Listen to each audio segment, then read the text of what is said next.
मेरे प्यारे देशवासियों, नमस्कार। मन की बात का ये 91वां एपिसोड है। हम लोगों ने पहले इतनी सारी बातें की है, अलग-अलग विषयों पर अपनी बात साझा की है, लेकिन इस बार मन की बात बहुत खास है। इसका कारण है इस बार का स्वतंत्रता दिवस, जब भारत अपनी आजादी के 75 वर्ष पूरे करेगा। हम सभी बहुत अद्भुत और ऐतिहासिक पल के गवाह बनने जा रहे हैं। ईश्वर ने ये हमें बहुत बड़ा सौभाग्य दिया है। आप भी सोचिए, अगर हम गुलामी के दौर में पैदा हुए होते तो इस दिन की कल्पना हमारे लिए कैसी होती। गुलामी से मुक्ति की वो तड़प, पराधीनता की बेड़ियों से आजादी की वो बेचैनी कितनी बड़ी रही होगी। वो दिन जब हम हर दिन लाखों लाख देशवासियों को आजादी के लिए लड़ते, जूझते, बलिदान देते देख रहे होते। जब हम हर सुबह इस सपने के साथ जग रहे होते कि मेरा हिंदुस्तान कब आजाद होगा। और हो सकता है हमारे जीवन में वो भी दिन आता जब वंदे मातरम और भारत माँ की जय बोलते हुए हम आने वाली पीढ़ियों के लिए अपना जीवन समर्पित कर देते, जवानी खपा देते। साथियों, 31 जुलाई यानी आज ही के दिन हम सभी देशवासी शहीद उधम सिंह जी की शहादत को नमन करते हैं। मैं से अन्य सभी महान क्रांतिकारियों को अपनी विनम्र श्रद्धांजलि अर्पित करता हूं, जिन्होंने देश के लिए अपना सर्वस्व न्योछावर कर दिया। साथियों, मुझे ये देखकर बहुत खुशी होती है कि आजादी का अमृत महोत्सव एक जन आंदोलन का रूप ले रहा है। सभी क्षेत्रों और समाज के हर वर्ग के लोग इससे जुड़े अलग अलग कार्यक्रमों में हिस्सा ले रहे हैं। ऐसे ही एक कार्यक्रम इस महीने की शुरुआत में मेघालय में हुआ। मेघालय के बहादुर योद्धा यू टिरोत सिंह जी की पुण्यतिथि पर लोगों ने उन्हें याद किया। टिरोत सिंह जी ने खासी हिल्स पर नियंत्रण करने और वहां की संस्कृति पर प्रहार करने की अंग्रेजों की साजिश का जमकर विरोध किया था। इस कार्यक्रम में बहुत सारे कलाकारों ने सुंदर प्रस्तुतियां दी, इतिहास को जिंदा कर दिया।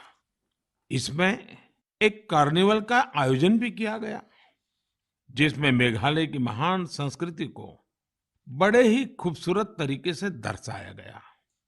अब से कुछ हफ्ते पहले कर्नाटका में अमृता भारती कन्नडार्थी नाम का एक अनूठा अभियान भी चलाया गया। इसमें राज्य की 75 जगहों पर आजादी के अमृत महोत्सव से जुड़े बड़े भव्य कार्यक्रम आयोजित किए गए। इनमें कर्नाटका के महान स्वतंत्रता सेनानियों को याद करने के साथ ही स्थानीय साहित्यिक उपलब्धियों को भी सामने लाने की कोशिश की गई। साथियों, इसी जुलाई में एक बहुत ही रोचक प्रयास हुआ है, जिसका नाम है आजादी की रेलगाड़ी और रेलवे स्टेशन। इस प्रयास का लक्ष्य है कि लोग आजादी की लड़ाई में भारतीय रेल की भूमिका को जानें। देश में अनेक ऐसे रेलवे स्टेशन हैं जो स्वतंत्रता आंदोलन के इतिहास से जुड़े हैं। आप भी इन रेलवे स्टेशनों के बारे में जानकर हैरान होंगे। झारखंड के गोमो जंक्शन को अब आधिकारिक रूप से नेताजी सुभाष चंद्र बोस जंक्शन गोमो के नाम से जाना जाता है। जानते हैं क्यों? दरअसल इसी स्टेशन पर कालका मेल में सवार होकर नेताजी सुभाष ब्रिटिश अफसरों को चकमा देने में सफल रहे थे। आप सभी ने लखनऊ के पास काकोरी रेलवे स्टेशन का नाम भी जरूर सुना होगा। इस स्टेशन के साथ राम प्रसाद बिस्मिल और अशफाक उल्लाह खान जैसे जाबाजों का नाम जुड़ा है। यहाँ ट्रेन से जा रहे अंग्रेजों के खजाने को लूटकर वीर क्रांतिकारियों ने अंग्रेजों को अपनी ताकत का परिचय करा दिया था। आप जब कभी तमिलनाडु के लोगों से बात करेंगे तो आपको थुथुकुडी जिले के वांची मणियाच्ची जंक्शन के बारे में जानने को मिलेगा। ये स्टेशन तमिल स्वतंत्रता सेनानी वांची नाथन जी के नाम पर है। ये वही स्थान है जहां 25 साल के युवा वांची ने ब्रिटिश कलेक्टर को उसके किए की सजा दी थी। साथियों, ये लिस्ट काफी लंबी है। देश भर के 24 राज्यों में फैले ऐसे 75 रेलवे स्टेशनों की पहचान की गई है।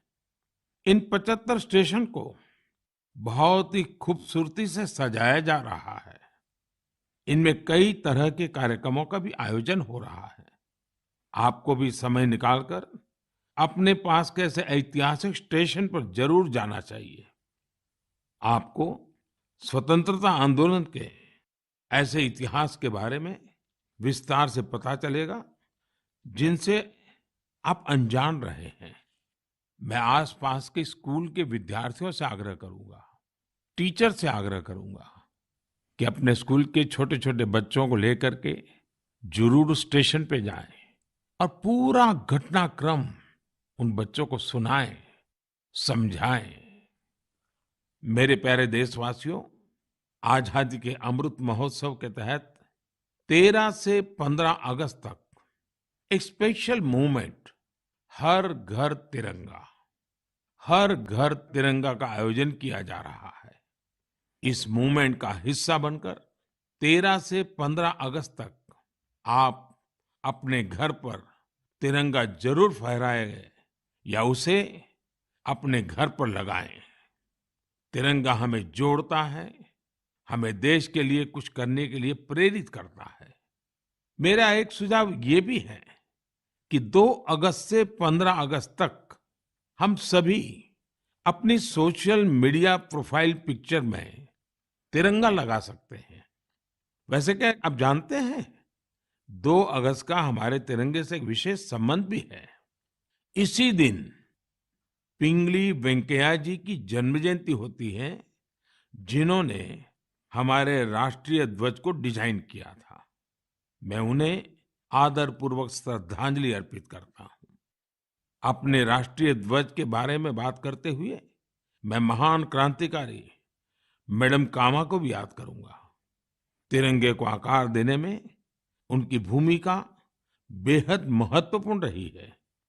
साथियों, आजादी के अमृत महोत्सव में हो रहे इन सारे आयोजनों का सबसे बड़ा संदेश यही है कि हम सभी देशवासी अपने कर्तव्य का पूरी निष्ठा से पालन करें। तभी हम उन अनगिनत स्वतंत्रता सेनानियों का सपना पूरा कर पाएंगे, उनके सपनों का भारत बना पाएंगे। इसलिए हमारे अगले 25 साल का यह अमृतकाल हर देशवासी के लिए कर्तव्य काल की तरह है। देश को आजाद कराने हमारे वीर सेनानी हमें ये जिम्मेदारी देकर गए हैं और हमें इसे पूरी तरह निभाना है। मेरे प्यारे देशवासियों, कोरोना के खिलाफ हम देशवासियों की लड़ाई अब भी जारी है। पूरी दुनिया आज भी जूझ रही है। होलिस्टिक हेल्थ केयर में लोगों की बढ़ती रुचि ने इसमें सभी की बहुत मदद की है। हम सभी जानते हैं कि इसमें भारतीय पारंपरिक पद्धतियां कितनी उपयोगी हैं। कोरोना के खिलाफ लड़ाई में आयुष ने तो वैश्विक स्तर पर अहम भूमिका निभाई है। दुनिया भर में आयुर्वेद और भारतीय औषधियों के प्रति आकर्षण बढ़ रहा है। ये एक बड़ी वजह है कि आयुष एक्सपोर्ट में रिकॉर्ड तेजी आई है। और ये भी बहुत सुखद है कि इस क्षेत्र में कई नए स्टार्टअप्स भी सामने आ रहे हैं। हाल ही में एक ग्लोबल आयुष इन्वेस्टमेंट और इनोवेशन समिट हुई थी। आप जानकर हैरान होंगे कि इसमें करीब 10,000 करोड़ रुपए के इन्वेस्टमेंट प्रपोजल्स मिले हैं। एक और बड़ी अहम बात ये हुई है कि कोरोना काल में औषधीय पौधों पर रिसर्च में भी बहुत वृद्धि हुई है। इस बारे में बहुत सी रिसर्च स्टडीज पब्लिश हो रही हैं। निश्चित रूप से एक अच्छी शुरुआत है। साथियों, देश में विभिन्न प्रकार के औषधीय पौधों और जड़ी बूटियों को लेकर एक और बेहतरीन प्रयास हुआ है। अभी अभी जुलाई महीने में इंडियन वर्चुअल हर्बेरियम को लॉन्च किया गया। यह इस बात का भी उदाहरण है कि कैसे हम डिजिटल वर्ल्ड का इस्तेमाल अपनी जड़ों से जुड़ने में कर सकते हैं। Indian virtual herbarium preserve plants या प्लांट पार्ट्स की डिजिटल इमेजेस का एक रोचक संग्रह है, जो कि वेब पर फ्रीली अवेलेबल है। इस वर्चुअल हर्बेरियम पर अभी लाख से अधिक स्पेसिमेंस और उनसे जुड़ी साइंटिफिक इंफॉर्मेशन उपलब्ध है। वर्चुअल हर्बेरियम में भारत की बॉटनिकल डाइवर्सिटी की समृद्ध तस्वीर भी दिखाई देती है। मुझे विश्वास है इंडियन वर्चुअल हर्बेरियम भारतीय वनस्पतियों पर रिसर्च के लिए एक इम्पोर्टेंट रिसोर्स बनेगा। मेरे प्यारे देशवासियों, मन की बात में हम हर बार देशवासियों की ऐसी सफलताओं की चर्चा करते हैं जो हमारे चेहरे पर मीठी मुस्कान बिखेर देती है। अगर कोई सक्सेस स्टोरी मीठी मुस्कान भी बिखेरे और स्वाद में भी मिठास भरे, तब तो आप इसे जरूर सोने पर सुहागा कहेंगे। हमारे किसान इन दिनों शहद के उत्पादन में ऐसा ही कमाल कर रहे हैं। शहद की मिठास हमारे किसानों का जीवन भी बदल रही है, उनकी आय भी बढ़ा रही है। हरियाणा में यमुनानगर में एक मधुमक्खी पालक साथी रहते हैं, सुभाष कंबोज जी। सुभाष जी ने वैज्ञानिक तरीके से मधुमक्खी पालन का प्रशिक्षण लिया। इसके बाद उन्होंने केवल 6 बॉक्स के साथ अपना काम शुरू किया था। आज वो करीब 2000 बॉक्सेस में मधुमक्खी पालन कर रहे हैं। उनका शहद कई राज्यों में सप्लाई होता है। जम्मू के पल्ली गांव में विनोद कुमार जी भी 1500 से ज्यादा कॉलोनियों में मधुमक्खी पालन कर रहे हैं। उन्होंने पिछले साल रानी मक्खी पालन का प्रशिक्षण लिया है। इस काम से वो सालाना 15 से 20 लाख रुपए कमा रहे हैं। कर्नाटका के एक और किसान है मधुकेश्वर हेगड़े जी। मधुकेश्वर जी ने बताया कि उन्होंने भारत सरकार से 50 मधुमक्खी कॉलोनियों के लिए सब्सिडी ली थी। आज उनके पास 800 से ज्यादा कॉलोनियां हैं और वो कई टन शहद बेचते हैं। उन्होंने अपने काम में इनोवेशन किया और वो जामुन शहद, तुलसी शहद, आंवला शहद जैसे वानस्पतिक शहद भी बना रहे हैं। मधुकेश्वर जी, मधु उत्पादन में आपके इनोवेशन और सफलता आपके नाम को भी सार्थक करती है। साथियों, आप सब जानते हैं कि शहद को हमारे पारंपरिक स्वास्थ्य विज्ञान में कितना महत्व दिया गया है। आयुर्वेद ग्रंथों में तो शहद को अमृत बताया गया है। शहद न केवल हमें स्वाद देता है, बल्कि आरोग्य भी देता है।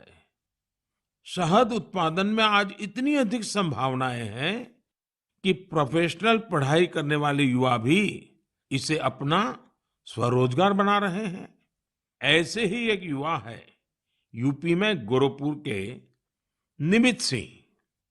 निमित जी ने बीटेक किया है। उनके पिता भी डॉक्टर हैं, लेकिन पढ़ाई के बाद नौकरी की जगह निमित जी ने स्वरोजगार का फैसला लिया।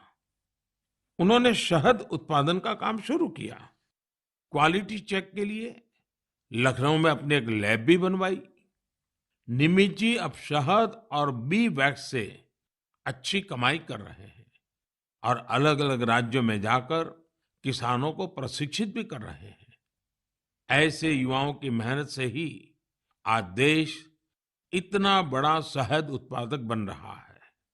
आपको जानकर खुशी होगी कि देश से शहद का निर्यात भी बढ़ गया है।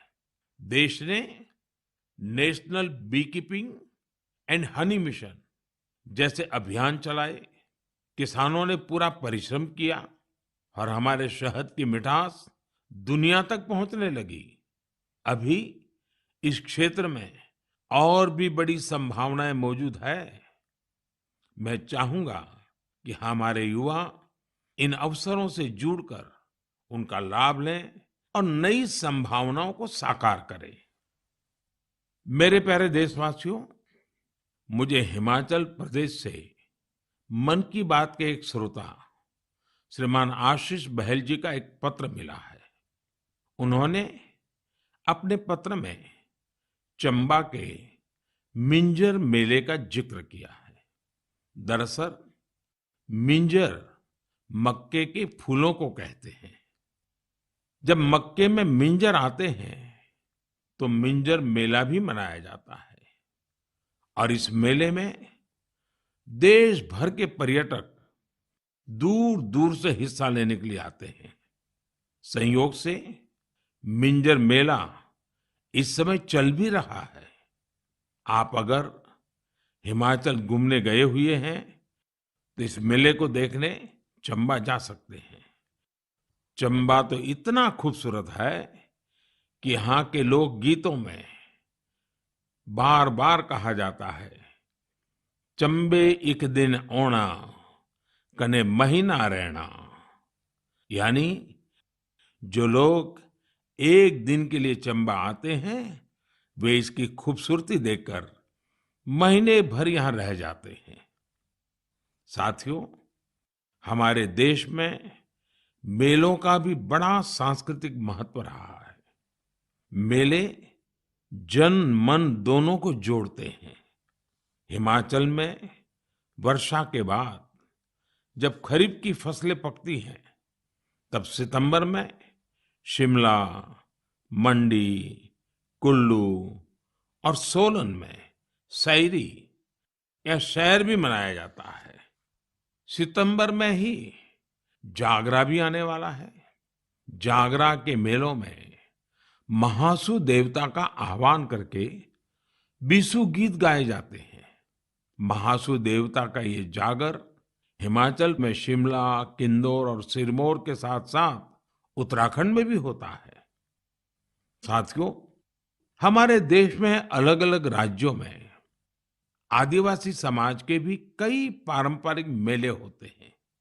इनमें से कुछ मेले आदिवासी संस्कृति से जुड़े हैं, तो कुछ का आयोजन आदिवासी इतिहास और विरासत से जुड़ा है। जैसे कि आपको अगर मौका मिले तो तेलंगाना के मेडारम का 4 दिवसीय समक्का सरलम्मा जात्रा मेला देखने जरूर जाइए। इस मेले को तेलंगाना का महाकुंभ कहा जाता है। सरलम्मा जात्रा मेला 2 आदिवासी महिला नायिकाओं समक्का और सरलम्मा के सम्मान में मनाया जाता है। ये तेलंगाना ही नहीं बल्कि छत्तीसगढ़, महाराष्ट्र और आंध्र प्रदेश के कोया आदिवासी समुदाय के लिए आस्था का बड़ा केंद्र है। आंध्र प्रदेश में मारीदम्मा का मेला भी आदिवासी समाज की मान्यताओं से जुड़ा बड़ा मेला है। मारीदम्मा मेला ज्येष्ठ अमावस्या से आषाढ़ अमावस्या तक चलता है और यहाँ का आदिवासी समाज इसे शक्ति उपासना के साथ जोड़ता है। यहीं पूर्वी गोदावरी के पेद्दापुरम में मरिदम्मा मंदिर भी है। इसी तरह राजस्थान में गरासिया जनजाति के लोग वैशाख शुक्ल चतुर्दशी को सियावा का मेला या मनखारो मेला का आयोजन करते हैं। छत्तीसगढ़ में बस्तर के नारायणपुर का मावली मेला भी बहुत खास होता है। पास ही मध्य प्रदेश का भगोरिया मेला भी खूब प्रसिद्ध है। कहते हैं कि भगोरिया मेले की शुरुआत राजा भोज के समय में हुई है। तब भील राजा कासूमरा और बालून ने अपनी अपनी राजधानी में पहली बार ये आयोजन किए थे। तब से आज तक ये मेले उतने ही उत्साह से मनाए जा रहे हैं। इसी तरह गुजरात में तरणेतर और माधवपुर जैसे कई मेले बहुत मशहूर है। मेले अपने आप में हमारे समाज जीवन की ऊर्जा का बहुत बड़ा स्रोत होते हैं। आपके आसपास भी ऐसे ही कई मेले होते होंगे। आधुनिक समय में समाज की पुरानी कड़ियां एक भारत श्रेष्ठ भारत की भावना को मजबूत करने के लिए बहुत जरूरी है। हमारे युवाओं को इनसे जरूर जुड़ना चाहिए। और आप जब भी ऐसे मेलों में जाएं, वहां की तस्वीरें सोशल मीडिया पर भी शेयर करें। आप चाहें तो किसी खास हैशटैग का भी इस्तेमाल कर सकते हैं। इससे उन मेलों के बारे में दूसरे लोग भी जानेंगे। आप कल्चर मिनिस्ट्री की वेबसाइट पर भी तस्वीरें अपलोड कर सकते हैं। अगले कुछ दिन में कल्चर मिनिस्ट्री एक कंपटीशन भी शुरू करने जा रही है, जहां मेलों की सबसे अच्छी तस्वीरें भेजने वालों को इनाम भी दिया जाएगा। तो फिर देर नहीं कीजिए, मेलों में घूमिए, उनकी तस्वीरें साझा करिए और हो सकता है आपको इसका इनाम भी मिल जाए। मेरे प्यारे देशवासियों, आपको ध्यान होगा मन की बात के एक एपिसोड में मैंने कहा था कि भारत के पास टॉयज एक्सपोर्ट्स में पावर हाउस बनने की पूरी क्षमता है। मैंने स्पोर्ट्स और गेम्स में भारत की समृद्ध विरासत की खास तौर पर चर्चा की थी। भारत के स्थानीय खिलौने परंपरा और प्रकृति दोनों के अनुरूप होते हैं, इको फ्रेंडली होते हैं। मैं आज आपके साथ भारतीय खिलौनों की सफलता को शेयर करना चाहता हूं। हमारे यंगस्टर्स, स्टार्टअप्स और एंटरप्रेन्योर्स के बूते हमारी टॉय इंडस्ट्री ने जो कर दिखाया है, जो सफलताएं हासिल की है, उसकी किसी ने कल्पना भी नहीं की होगी। आज जब भारतीय खिलौनों की बात होती है तो हर तरफ वोकल फॉर लोकल की ही गूंज सुनाई दे रही है। आपको ये जानकर भी अच्छा लगेगा कि भारत में अब विदेश से आने वाले खिलौनों की संख्या लगातार कम हो रही है। पहले जहां 3,000 करोड़ रुपए से ज्यादा के खिलौने बाहर से आते थे, वहीं अब इनका आयात 70% तक घट गया है। और खुशी की बात ये कि इसी दौरान भारत ने 2,600 करोड़ रुपए से अधिक के खिलौनों को विदेशों में निर्यात किया है, जबकि पहले 300-400 करोड़ रुपए के खिलौने ही भारत से बाहर जाते थे। और आप तो जानते ही हैं कि ये सब कोरोना काल में हुआ है। भारत के टॉय सेक्टर ने खुद को ट्रांसफॉर्म करके दिखा दिया है। इंडियन मैन्युफैक्चरर्स अब इंडियन माइथोलॉजी, हिस्ट्री और कल्चर पर आधारित खिलौने बना रहे हैं। देश में जगह जगह खिलौने के जो क्लस्टर्स हैं, खिलौने बनाने वाले जो छोटे छोटे उद्यमी हैं, उन्हें इसका बहुत लाभ हो रहा है। इन छोटे उद्यमियों के बनाए खिलौने अब दुनिया भर में जा रहे हैं। भारत के खिलौना निर्माता विश्व के प्रमुख ग्लोबल टॉय ब्रांड्स के साथ मिलकर भी काम कर रहे हैं। मुझे ये भी बड़ा अच्छा लगा कि हमारा स्टार्टअप सेक्टर भी खिलौनों की दुनिया पर पूरा ध्यान दे रहा है। वे इस क्षेत्र में कई मजेदार चीजें भी कर रहे हैं। बेंगलुरु में शूमी टॉय नाम का स्टार्टअप इको फ्रेंडली खिलौनों पर फोकस कर रहा है। गुजरात में आर्किड जू company AR based flash cards और एआर बेस्ड स्टोरी बुक्स बना रही है। पुणे की कंपनी फनवेंशन लर्निंग खिलौने और एक्टिविटी पजल्स के जरिए साइंस, टेक्नोलॉजी और मैथ्स में बच्चों की दिलचस्पी बढ़ाने में जुटी है। मैं खिलौनों की दुनिया में शानदार काम कर रहे ऐसे सभी मैन्युफैक्चरर्स को, स्टार्टअप्स को बहुत बहुत बधाई देता हूं। आइए हम सब मिलकर भारतीय खिलौनों को दुनिया भर में और अधिक लोकप्रिय बनाएं। इसके साथ ही मैं अभिभावकों से भी आग्रह करना चाहूंगा कि वे अधिक से अधिक भारतीय खिलौने, पजल्स और गेम्स खरीदें। साथियों, क्लासरूम हो या खेल का मैदान, आज हमारे युवा हर क्षेत्र में देश को गौरवान्वित कर रहे हैं। इसी महीने पीवी सिंधु ने सिंगापुर ओपन का अपना पहला खिताब जीता है। नीरज चोपड़ा ने भी अपने बेहतरीन प्रदर्शन को जारी रखते हुए वर्ल्ड एथलेटिक चैंपियनशिप में देश के लिए सिल्वर मेडल जीता है। आयरलैंड पैरा बैडमिंटन इंटरनेशनल में भी हमारे खिलाड़ियों ने 11 पदक जीतकर देश का मान बढ़ाया है। रोम में हुए वर्ल्ड कैडेट रेसलिंग चैंपियनशिप में भी भारतीय खिलाड़ियों ने बेहतरीन प्रदर्शन किया। हमारे एथलीट सूरज ने तो ग्रेको रोमन इवेंट में कमाल ही कर दिया। उन्होंने 32 साल के लंबे अंतराल के बाद इस इवेंट में रेसलिंग का गोल्ड मेडल जीता है। खिलाड़ियों के लिए तो यह पूरा महीना ही एक्शन से भरपूर रहा है। चेन्नई में 44वें चेस ओलंपियाड की मेजबानी करना भी भारत के लिए बड़े ही सम्मान की बात है। 28 जुलाई को ही इस टूर्नामेंट का शुभारंभ हुआ है और मुझे इसकी ओपनिंग सेरेमनी में शामिल होने का सौभाग्य मिला। उसी दिन यूके में कॉमनवेल्थ गेम्स की भी शुरुआत हुई। युवा जोश से भरा भारतीय दल वहां देश को रिप्रेजेंट कर रहा है। मैं सभी खिलाड़ियों और एथलीट्स को देशवासियों की ओर से शुभकामनाएं देता हूं। मुझे इस बात की भी खुशी है कि Bharat FIFA under 17 women's world cup उसकी भी मेजबानी करने जा रहा है। यह टूर्नामेंट अक्टूबर के आसपास होगा, जो खेलों के प्रति देश की बेटियों का उत्साह बढ़ाएगा।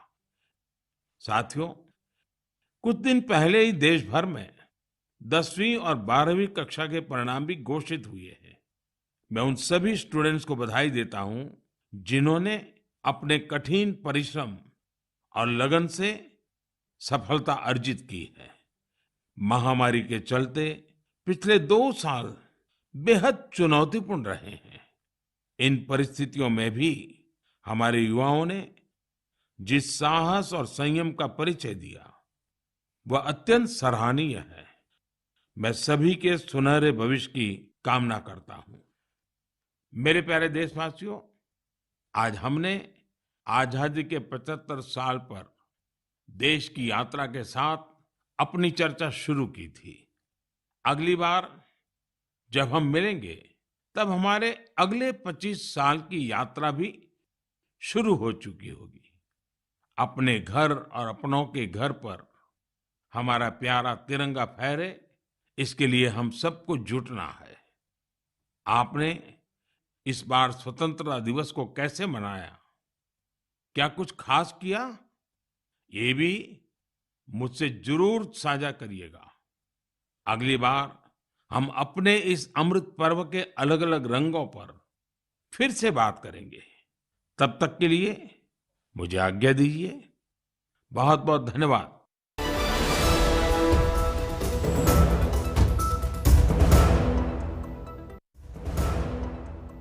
पहलवान जैसी ताकत, साइंटिस्ट जैसा तेज दिमाग,